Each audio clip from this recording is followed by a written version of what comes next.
Mas vocês não acham, gente, que ele está meio que proporcionando isso com algumas atitudes que ele tem tomado, algumas medidas que ele tem tomado, a própria posse dele lá, como parecia um imperador, não sei o quê. Eu acho que ele também está acirrando os ânimos.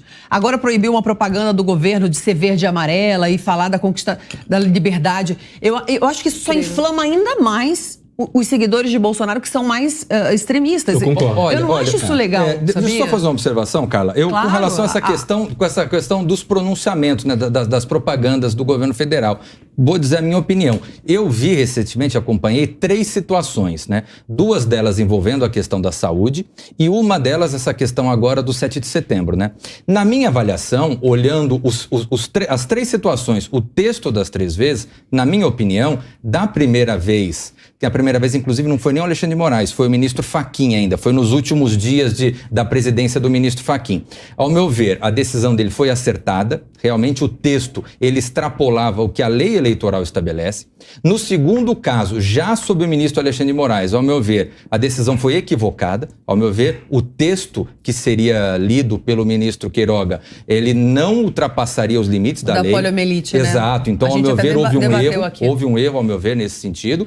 E agora, nesse caso da questão do verde e amarelo, do 7 de setembro, ao meu ver, foi uma decisão acertada, do ponto de vista do que a legislação estabelece. Então, eu não estou nem entrando no mérito da questão. Eu estou falando o seguinte, essas medidas do Alexandre de Moraes, inclusive a de busca e apreensão na casa dos empresários, baseado numa reportagem, sem fundamento algum, assim, muitos falaram que é ilegal. Vocês não acham que isso acaba inflamando ainda mais os ânimos? Você não acha, Marcelo? Posso dar uma opinião? Fica uma dúvida de que se o objetivo do Alexandre de Moraes, ele faz isso porque ele está iludido, ele está, na realidade, tomado pelo sentimento de poder, ou se existe uma intenção clara em produzir uma ruptura no país. Porque as suas ações são de alguém que quer produzir uma ruptura. Agora, por qual razão eu digo talvez ele esteja tomado pela sensação de poder? Pensando estruturalmente, a gente está vivendo uma situação histórica que nós nunca vimos. Tá? Houve, no período do Império, a ideia de que nós tínhamos 4 poderes. Executivo, Legislativo, Judiciário e o Moderador. No primeiro reinado, você tinha que o Executivo, Legislativo e o Judiciário respondiam perante o Moderador, que não respondia perante ninguém. Mas o Executivo e o Moderador exercidos por Sua Alteza, Sua Majestade Imperial, Dom Pedro I. Era uma circunstância histórica, precisava construir um país. No segundo reinado, esse problema foi resolvido. Como que foi resolvido? Com sabedoria típica da nossa casa imperial, que é espetacular. Como que foi resolvido? Separou-se o Executivo do Moderador e foi dado ao Moderador o papel de garantir o equilíbrio entre os poderes, mas ele não governava, ele não legislava e não julgava. O que nós estamos vivendo agora? Um lapso, uma lacuna em que todos estão pedindo um poder moderador para realmente produzir um equilíbrio, uma solução de pesos e contrapesos. Só que nós estamos vivendo um absurdo só previsto pelo Rui Barbosa, em que este 4º poder foi associado ao judiciário. Todos os 3 poderes respondem ao moderador. E o moderador, o judiciário, acha que ele é o 4º poder, que não responde a ninguém. Perfeito. E como você tem uma estrutura para produzir um Supremo Tribunal Federal que chega a ser abusivo, porque é abusivo, pelo consequencialismo jurídico, pelo ativismo judicial, pela arbitrariedade, pelas decisões monocráticas. O que ocorre? Eles simplesmente não respondem a ninguém, eles acham que eles são o 4º poder. E por incrível que pareça, me parece que o fantasma do 4º poder se apossou do Alexandre de Moraes como nunca em nenhum deles. E ele está imbuído, como se ele estivesse possuído de um espírito do mal. Vocês sabem, que acha que não responde eu vou jogar um negócio aqui na mesa, porque ele é muito bom. Ele é muito bom. Opa. Muito bom, Marcelo. Eu já tinha gostado de você no vídeo.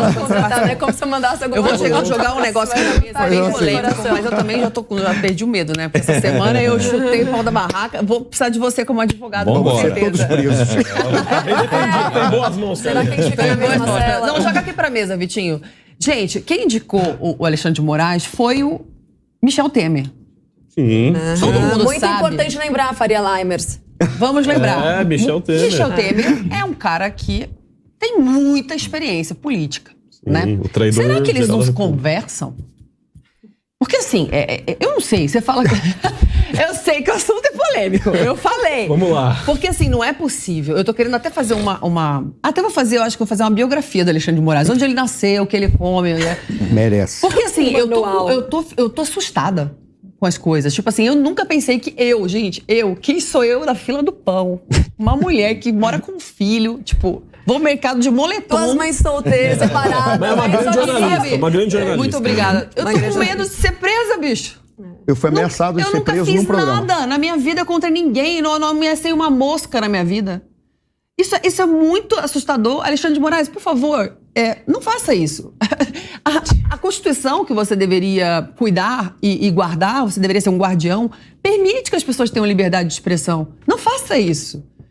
Você incita a uma coisa, ou medo, que eu não tenho, eu nasci desprovida disso, ou silêncio. O silêncio é terrível, as pessoas precisam falar.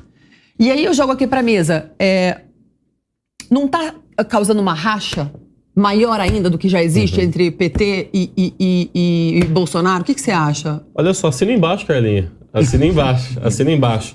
A gente pegou um momento em que nós temos o principal nome do Poder Executivo é Jair Bolsonaro e o principal nome, em termos de imprensa, de mídia, de divulgação, é Alexandre de Moraes. Ou seja, o pior momento que nós poderíamos ter, porque são duas pessoas que ultrapassam um pouco do limite. Que limite, o Alexandre, Leonardo? deixa eu finalizar.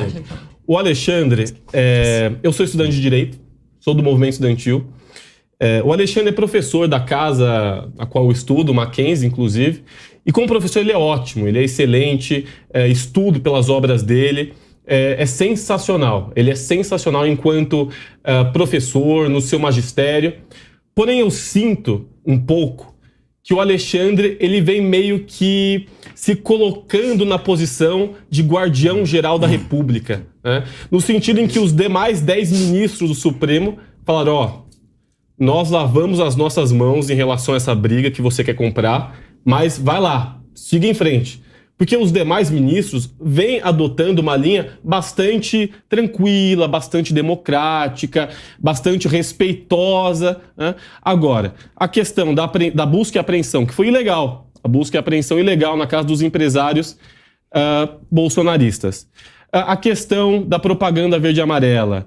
Essa fala triste, lamentável, linha dura, está se igualando a Lava Jato. Está se igualando ao Dallagnol, está se igualando a Sérgio Moro, está se igualando a toda essa turma que agiu com a linha dura, né, que trocavam conversas nesse sentido.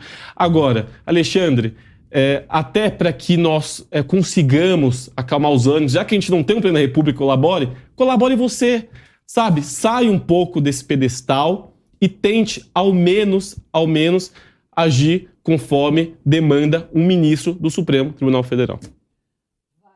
Olha, você fala tanto de pivoteio, né? Parabéns, você conseguiu pivotear. Eu acho que você garantiu a sua passada de ano com essa passada de Você deu de Moraes. Parabéns.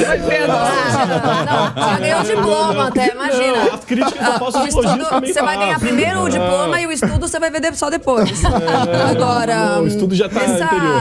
A tendência jacobinista tupiniquim que vocês têm, né? Do progressista, faz com que sim, vocês consigam comparar, né, as atitudes de um ministro do Supremo com o presidente Jair Messias Bolsonaro, que nada mais faz do que falar o que está dentro da Constituição. O Jair Messias Bolsonaro nunca passou de nenhuma linha, ele nunca tomou nenhuma medida ditatorial ou que não fosse prevista em lei. Muito pelo contrário, ele só é tolhido o tempo todo pelo Congresso, pela STF. Agora, eu não entendo qual que é a base moral para comparar as atitudes do Bolsonaro com o Alexandre de Moraes que vocês fazem. O Alexandre de Moraes, ele sai completamente da Constituição, como você muito bem colocou. Ele deveria ser um guardião dela, mas ele faz o exato extremo oposto do que ele deveria se propor a fazer. Então, são atitudes arbitrárias. É o judiciário que está tomando uma proporção que nunca antes houve no Brasil. Ele está crescendo, ele está querendo competir com o presidente da República. Né? Ele está ali para representar o judiciário, a mais alta instância do judiciário, e ele conseguiu virar uma estrela, o ícone, né, como eu falei, do jacobinismo progressista, né, e se ficar brigando com o Bolsonaro, né, entrar nessa guerra. E isso aí é uma desproporção enorme, assim, eu não consigo entender como é que as pessoas possam achar normal, como é que você faz essa equivalência de poderes que são inequivalentes. Você não pode comparar um ministro supremo com o presidente da República.